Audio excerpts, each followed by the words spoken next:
사랑과 그리움, 어린 날의 향수, 시네마 천국. 나이든 어머니가 30년 전 고향 시칠리아를 떠난 아들을 찾아 전화를 걸고 있습니다. 이탈리아 반도를 장화라고 생각한다면 시칠리아는 딱 발끝 위에 위치한 여기 섬이에요. 자, 이어서 벤츠를 타며 등장하는 중년 남자. 어머니가 찾던 아들입니다. 침대에 눕자 애인이 전화가 왔었다고 알려주고 알프레도란 남자의 부고를 듣게 됩니다. 가족도 아니라면서 표정이 심상치가 않죠. 자, 너무도 유명한 아름다운 OST와 함께 주인공의 어린 시절로 타임슬립. 자, 여기 귀엽게 졸고 있는 이 꼬마가 아까 그 머리가 하얗게 센 아저씨의 어린 시절입니다. 마을에 권위 있는 어른인 신부님도 토토를 어쩌지 못할 정도로 개구장이죠. 해맑게 말하지만 배고파서 졸린 거라는 토토의 말이 그 당시 가난했던 남부 이탈리아의 시칠리아 섬마을의 삶을 짐작하게 하네요. 아니 왜 신부님이 극장에 앉아서 혼자 영화를 볼까요? 어린 토토가 몰래 훔쳐보고 있네요. 신부님이 갑자기 종을 흔드시네요. 영사기사는 실망스러운 표정을 지으며 그 부분을 종이로 체크해둡니다. 자, 또다시 로맨스에 빠져든 신부님. 갑자기 키스하는 남녀가 나오자 또 종을 흔드네요. 아까처럼 필름의 표시를 반복하는 영사기사. 어린 토토는 마냥 재밌나봐요. 자, 여기는 시네마 패러디스코, 시네마 천국 극장입니다. 장난꾸러기 토토를 혼내는 영사기사 알프레도. 키스신 장면을 잘라내죠. 그걸 보는 토토가 그 필름을 가지고 싶다고 말합니다. 이탈리아 남부는 엄격한 가톨릭 사회죠. 키스신은 용납되지 않아요. 아니 어차피 버릴 거. 토토는 장난감으로 가지고 놀고 싶어 합니다. 자꾸 방해가 되는 토토에게 알프레도가 제안을 하죠. 이 필름들 다 선물로 주겠다. 단 여기서 당장 나가고 선물은 여기 둔다. 똘똘한 토토는 그냥 넘어가는 법이 없죠. 하지만 알프레도가 겁을 주자 도망갑니다. 극장에서 몰래 훔쳐온 필름 조각들을 불빛에 비춰보는 토토. 어머니는 옆에서 삭바느질을 하고 있고 어린 여동생은 자고 있습니다. 갑자기 아버지 사진을 보며 묻는 토토. 아마 토토의 아버지는 전쟁에서 돌아오지 않고 있는 것 같죠? 필름을 넣은 양철통이 보물상자라도 되는 양 침대 밑에 고이 모셔두는 토토. 영화를 얼마나 좋아하는지 느껴지네요. 이런 뺀질이지만 학교에서 토토는 꽤 똑똑한 학생입니다. 선생님의 질문에 대답을 못하는 친구에게 슬쩍 몰래 힌트를 주기도 하죠. 방과 후 토토는 또 극장을 어슬렁거립니다. 알프레도가 발견하곤 경을 치죠. 그래도 알프레도는 토토를 귀여워합니다. 영화를 보는 토토. 정말 행복해 보이네요. 흑백 영화 시대의 극장 풍경을 감상할 수 있는 것도 이 영화의 묘미죠. 사람들이 막 떠들면서 환호성도 지르고 잔물 판매상에 와서 담배를 팔기도 하네요. 심지어 중간에 뉴스도 나옵니다. 자, 드디어 극장을 나와 집에 가는 토토. 엄마를 발견하곤 당황합니다. 쭈뼛거리며 걸어오는 아들을 혼냅니다.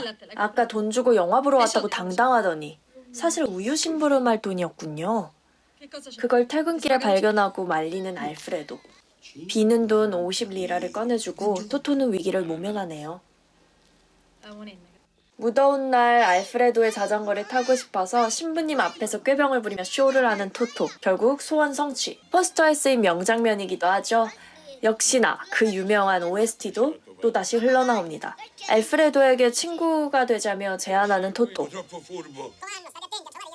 두 사람 전부 다 꽤 친해졌죠? 자, 그 시각 토토의 집에선 불이 납니다. 알프레도와 도착한 토토. 엄마에게 두들겨 맞습니다. 그 사이 불에 탄 필름통 속 아빠 사진을 집어드는 알프레도. 엄마가 저렇게 화를 내는 것도 이해는 가죠.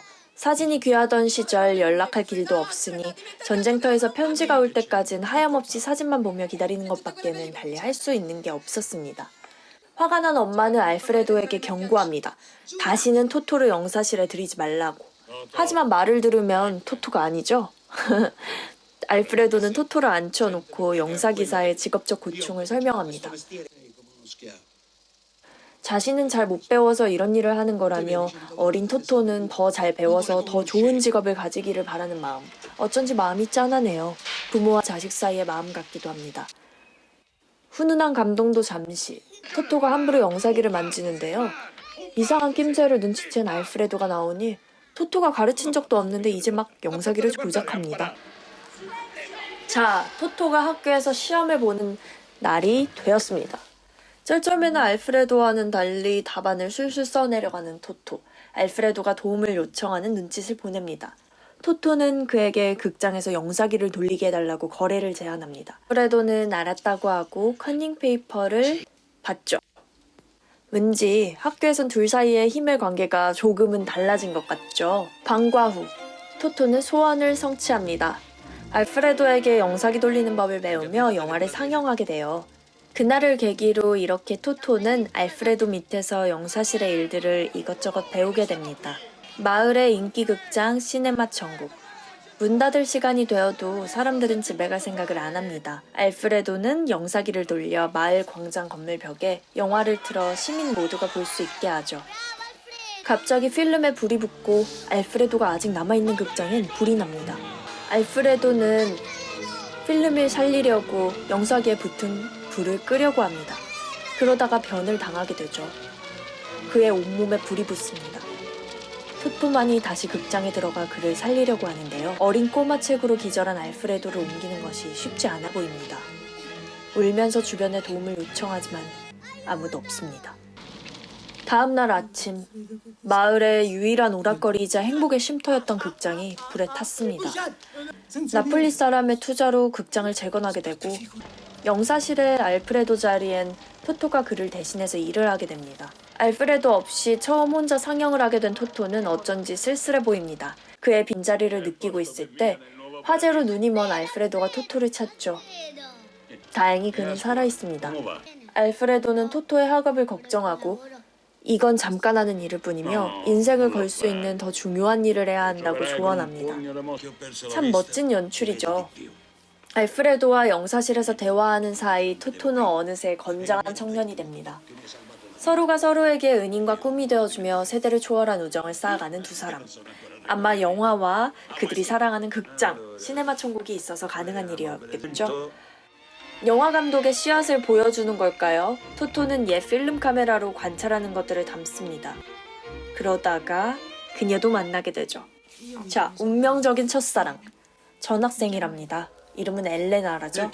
토토가 뭘 찍었는지 물어보는 알프레도. 눈치 빠른 그는 토토에게 좋아하는 여자가 생겼음을 알게 됩니다.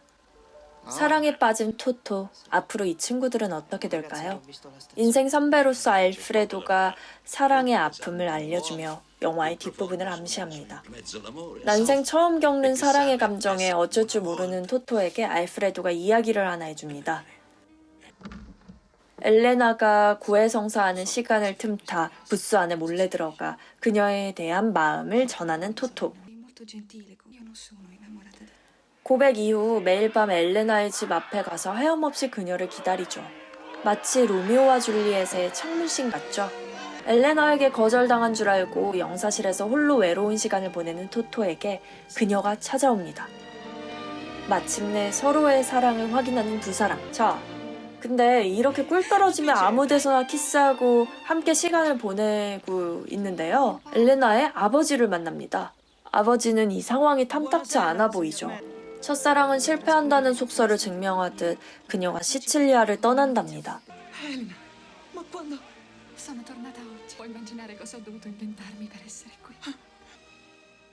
한다는 토토, 로마로 떠납니다. 두 사람은 시네마 천국 앞에서 만나 목요일 5시 버스를 함께 타기로 약속합니다. 하지만 5시가 넘어도 그녀는 오지 않죠. 제대 후 다시 시네마 천국 극장을 찾은 토토. 더 이상 극장엔 사람이 없고 시끌벅적하던 마을도 쥐죽은 듯이 조용합니다. 오랜만에 알프레도를 찾은 토토. 두 사람은 해변가에 나가 시간을 보내죠. 이 땅엔 희망이 없다며 토토에게 고향을 떠나라는 알프레도. 아직 젊으니 로마로 더 큰 세상을 가라고 합니다. 오랜 시간이 흘러 넓은 세상도 경험하고 성공한 영화 감독이 되어 로마에 살고 있는 토토. 옆자리엔 젊고 아름다운 여자가 누워 있습니다. 하지만 한숨을 쉬는 그의 지친 얼굴엔 무언가 가장 중요한 걸 잊고 사는 듯 공허한 얼굴이죠. 30년 전 고향을 떠나던 날 알프레도가 한 말을 떠올리는 토토. 절대 돌아오지 말라고 합니다. 혹시 고향에 돌아오면 자신을 찾지 말라고 하죠. 저는 이 부분이 참 가슴이 저리더라고요. 토토의 미래를 위해 저런 당부를 하는 알프레도가 정말 인생에서 한 번 만날까 말까한 소중한 벗이자 아버지의 빈자리를 채워주는 존재 같아요. 기차에 올라타 알프레도의 마지막 모습을 눈과 마음에 담는 토토. 30년 전처럼 여전히 뜨개질 중인 어머니. 이곳은 시간의 흐름이 멈춘 것 같죠? 오랜만에 자신의 방을 둘러보는 토토. 감회해졌는 표정이네요. 알프레도의 장례식 운구차를 따라가는 마을 사람들의 행렬이 보이네요. 소년이었던 토토는 백발의 중년 신사가 되어 있습니다. 아주머니가 알프레도는 죽는 순간까지 정말 마지막까지 토토 이야기를 했다며 웁니다. 알프레도가 토토에게 남긴 선물이라네요. 로마로 돌아가기 전 시네마 천국에 들린 토토. 빛바랜 그의 머리칼만큼이나 낡았습니다. sempre donne diverse. Ma finora non ho che ti amo. 어머니와 대화를 하는 토토. 어머니는 토토에게 사랑하는 사람을 만나 행복한 가정을 꾸리라고 합니다. 자, 드디어 시네마 천국이 철거되고 토토는 로마로 돌아와 알프레도가 남긴 필름을 돌려보기 시작합니다. 극장에서 키스씬들이 엄격하게 검열되던 시절 잘라낸 필름을 꼬마 토토가 달라고 했었죠. 그때 알프레도가 약속을 했었습니다. 너에게 선물로 주지만 영사실 안에 놓고 가라고. 40년도 훨씬 지나 토토는 드디어 그 선물을 받았습니다. 자, 이 장면에서 울지 않는 사람이 있을까요? 배우도 울고 우리도 웁니다. 그러다가 미소 짓게 되죠. 어린 시절 향수를 떠올리면서 다시는 돌아오지 않을 시절에 대한 그리움과 사랑으로 극장에서 나이든 자기 자신을 바라봅니다. 사람은 영화를 만들고 영화는 다시 누군가의 인생을 만들죠. 자, 시네필 여러분들도 마음속에 이런 영화가 있나요? 있다면 댓글을 남겨주세요. 우리는 다음번에 더 아름다운 영화로 찾아올게요. 자, 구독과 좋아요 아시죠? 안녕.